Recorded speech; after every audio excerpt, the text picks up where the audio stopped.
This morning, I just left my phone at home and walked. Not for steps, not for cardio, but to actually hear what I was thinking. I don't know whether you ever feel the same when you're so busy doing stuff, typically for other people, that it gets to the point where you're like, hey, what am I even thinking? What are my thoughts? Is anything even going on up there? And as I was walking, just me and the sunrise and nature and the birds tweeting, no devices, no rectangular screens, I realized that my brain was buzzing. Am I doing a good enough job at everything? Am I handling everything okay? Am I spreading myself too thin? Am I juggling too much? Am I letting anyone down? All of these thoughts just started coming up into my conscious mind, which were probably delivered from my subconscious mind. Whew. And I thought, okay, let me just list out everything that I'm doing right now. I'm running Team CBM, my coaching business. I'm prepping for a triathlon, never having done a triathlon before, which is all very new to try and get my head around things. And I haven't really even got into it that far yet. It's only been 1 week, but I'm doing 6 training sessions a week and they ain't easy. I've got to fly back to the UK this week for the Team CBM client photo shoot, which we've been prepping for the last few weeks. I'm putting out a weekly podcast and a weekly YouTube video. Amongst that, I'm working on a secret project that I can't really tell you about. And I just thought, honey, there was a time where you were only running half a size business and training 4 times a week, and you were burning out at that. And I laughed to myself. I was like, damn, I'm a goddamn superwoman. I was just like, okay, I'm doing a lot, but I'm actually doing it. I'm not failing at doing it. I just feel like under a lot of intensity, under a lot of pressure. Not to mention all of this whilst I'm maintaining really good friendships and building new connections, trying to manifest a husband, all of that social side as well, that has to come into play. It's not just like what I'm doing from my personal goals. So I'm trying to do all of this. And that's when I took a moment to realize how much my stress tolerance has built up over these past few years. And when I say stress tolerance, I want to make it really simple and clear for you in terms of what that means. So it's about being less sensitive to how much you need to do, increasing your capacity whilst your nervous system's ability to handle higher volume does not buckle, right?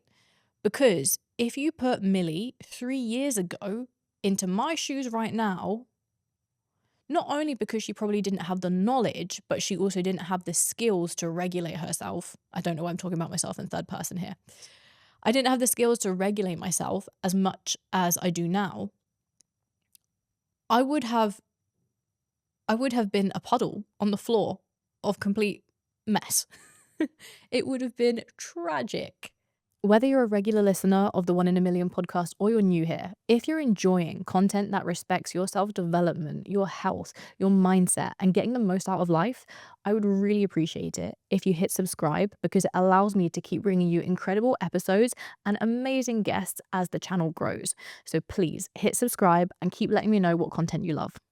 Now, when it comes to feeling stretched, I'm going to explain to you why this is a good thing and how actually building up your stress tolerance and feeling like you're not sure that you can hold on for much longer is actually a perfect threshold that you want to sail or surf for as long as you possibly can do.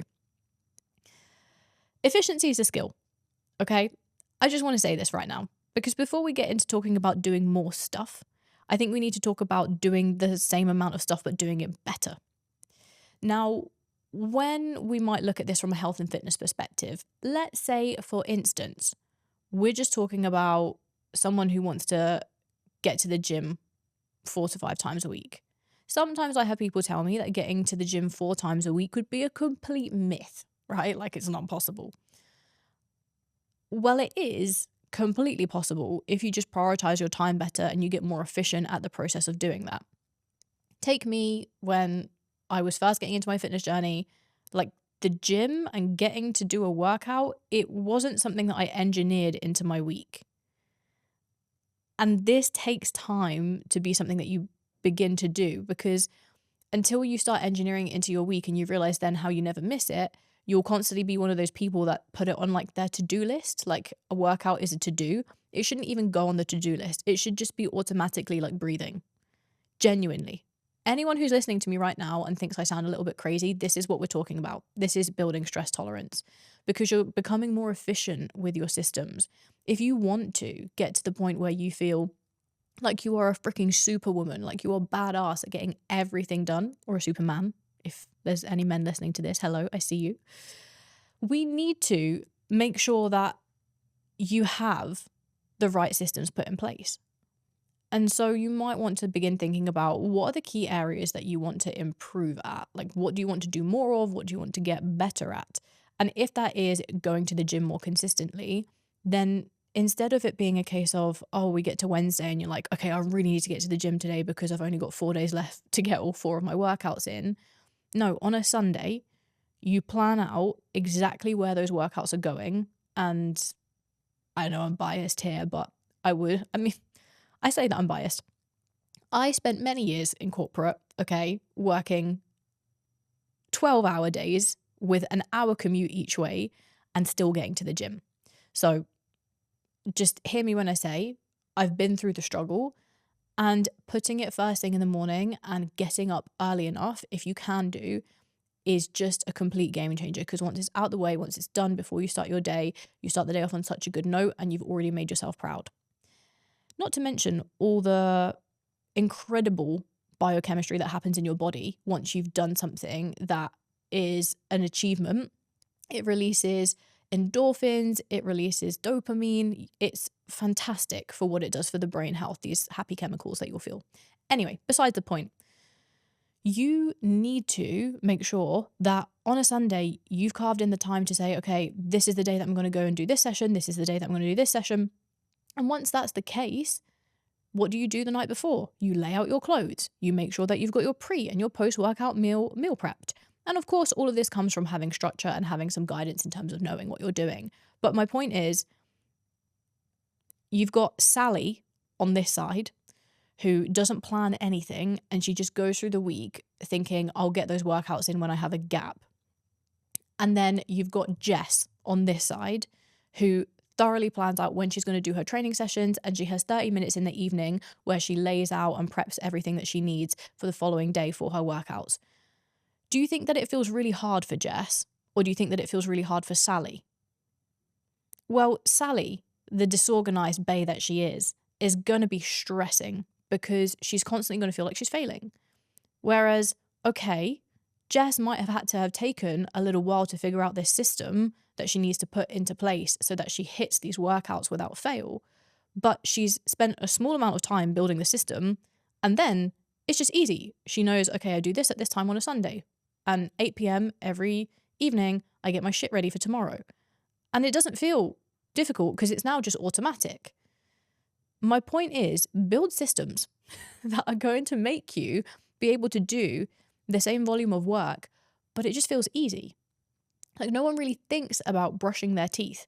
And if you do have to think about it, if you forget to brush your teeth, it's because you don't have a very good system in place, right? So this is what I'm talking about, where I was thinking, oh my goodness, like when it comes to doing client check-ins at Team CBM and prepping for team meetings and educating the team that I have at Team CBM, it doesn't even feel like effort anymore. It just happens. Whereas before, I used to almost have to like psych myself up or prepare a significant amount the day or two beforehand. So as you become more experienced at anything, it also feels easier. But as you have systems in place for how you do these things, it becomes better. And you can't really have like systems unless you have guidance on what does the best system look like. It's almost like a cheat code, like a shortcut to have someone tell you, okay, this, when I was at the stage of building my business, is how I did that. This, when I was at my stage of your fat loss journey, is how I did this. And when you hear someone else tell you the mistakes that they've made so that you don't have to make them, and you hear from them the system that they've used, you literally just get the cheat code. And that is a game changer. A lot of my success when it comes to building business and also when it comes to fitness is having the plan of action. Do you think that when I get to the gym, I have to think about what I'm doing? No, of course I don't, because my coach has already programmed it all for me, right? The same thing when it comes to when I was building the business at the start. And I was like, oh my goodness, I've got this to do and this to do and this to do and this person to train and these people to look after. And I spoke to my business mentor, hey, how the hell do you manage all of this? Because this is a lot. And they were like, oh, let me check your diary. And they were like, what the hell is you doing? Then they just told me, do it this way. So the other factor here is you have to seek guidance from those who have the thing that you want to do in order to increase your stress tolerance. It still feels like you're doing hard work because you're having to do more over time and you're stretching yourself, but eventually it will feel easy, especially when you've got a better system. I just wanted to take a quick moment to interrupt this podcast episode to tell you how we transform every single woman that comes on board and works with us at Team CBM to wake up energized, confident, healthy, and in complete control of their schedule, nutrition, and exercise. And it begins with a very simple discovery call. It's just a strategy call where we get to understand your goals, your struggles, your life that much better, so we know exactly what you need to do, the roadmap to get to where you want to be as efficiently as possible and in a way that's incredibly sustainable. And it means that your results will last forever. Once you begin the process, you will have everything delivered through our custom coaching app, and your tailored, personalized nutrition plans and exercise plans are created to your preferences. Whether that's home training or gym training, perhaps your nutrition could be a flexible meal plan, or it's portion guides or calories and macro targets, but we design and create that together so that it works for you. Beyond that, you will have daily communication with us if you need it, and you will have a weekly video check-in response from your coach discussing any changes and amendments to be made for the following week. We will always review your progress monthly on a monthly progress review call, and it means that your progress and your transformation is fail-proof. It is guaranteed. Beyond coaching, we provide an extensive educational platform where we include webinars, resources, guides, recipe books. Think about the value that you get in this podcast times 100, including our community of incredible women who support each other through every high and low that you could possibly imagine. So if you're interested in finding out more about joining the world's most trusted and comprehensive online coaching company for women, then all you need to do is click in the description box below to book your complimentary discovery call. And we would love to chat more with you about your goals and to get you feeling the happiest and most confident that you will ever feel. Back to the episode. The other thing to say is that we talk about balance, right? And I truly don't believe that you should always be in a state where everything feels balanced.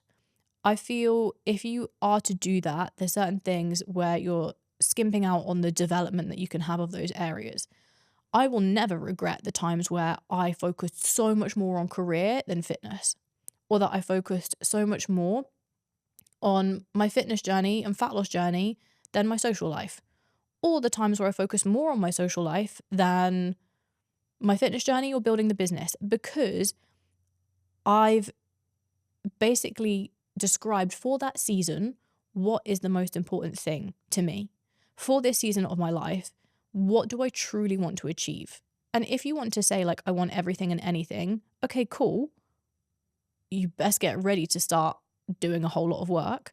Or you just acknowledge there's certain areas where we might pull back some of that effort and intensity. But balance, this word that gets thrown around, okay, maybe sometimes it's nice to take a balanced approach where you can maintain body weight for a while or maintain training performance because you're busy traveling or you've got other things that need to take priority. Maybe it's like new job and career interviews, but you don't always just want to stay there. So if you're constantly in a state of balance, or should I say almost like being stagnant, that's almost like a red flag for personal development and also for your fitness health development, because it shouldn't feel easy a lot of the time. Like, you should always feel an essence of discomfort because discomfort fuels growth. And if you're not feeling uncomfortable, then you ain't growing. And I'm sure that if you're listening to this right now, you're someone with a growth mindset, you want to squeeze the most out of life. So my point is, make sure that you're acknowledging, are you at this point in time just being busy, or are you genuinely being productive? Because if you're just busy and you feel like there's a lot to do, I don't know how to say this in a way that's not maybe going to hurt your feels a little bit, but busy is messy. Busy is not productive. Busy is not helpful. Productive is what moves the needle forwards. And wouldn't you rather be productive? Because if you're productive, that also means that you're being more efficient, and therefore you will likely have more time for other things that matter to you. I have little tricks that help me a huge amount. I'll put a timer on my phone. Just like right now, I have a timer here on my iPad, so I know how long I'm talking for, so I can get this message across to you with the key points that I want to deliver, not chew your ear off for too long, but also to make sure that I can get everything recorded that I need to. Like, set a timer, look at the timer, have your talking points, whatever it might be, as I'm doing in this podcast, because that's productive versus going in without a plan, without a strategy, without the proven system. So don't be busy, be productive. And if you feel like you need some productivity hacks, go and listen to Ali Abdaal. He is absolutely incredible, and he even has a book on productivity. Incredible. Another great book for you is Working Hard, Hardly Working by Grace Beverley, and that's the same name of her podcast. What a queen. Like, she built an incredible business whilst she was studying at Oxford. And I mean, if that's not going to tell you everything that you need to know about how to be a boss babe and to be productive, then she will. But this is what I mean. Look at those inspirations, look at their systems, and use them to build the capacity that you have to do more. And then things that feel difficult won't feel so difficult now. In fact, you will end up doing the things that scare you now, right? And I'm sure that in the future, like, fast forward another 3 years, and I'll be like, me now would be terrified at what me in 3 years' time is doing. And that's actually a really exciting thought. But it doesn't, and it won't happen with just staying comfortable.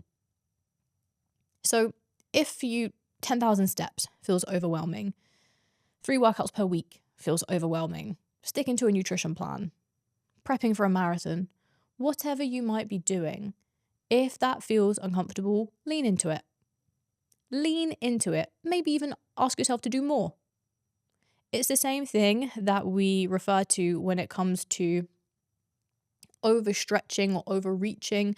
You can even consider that when it comes to athletic performance.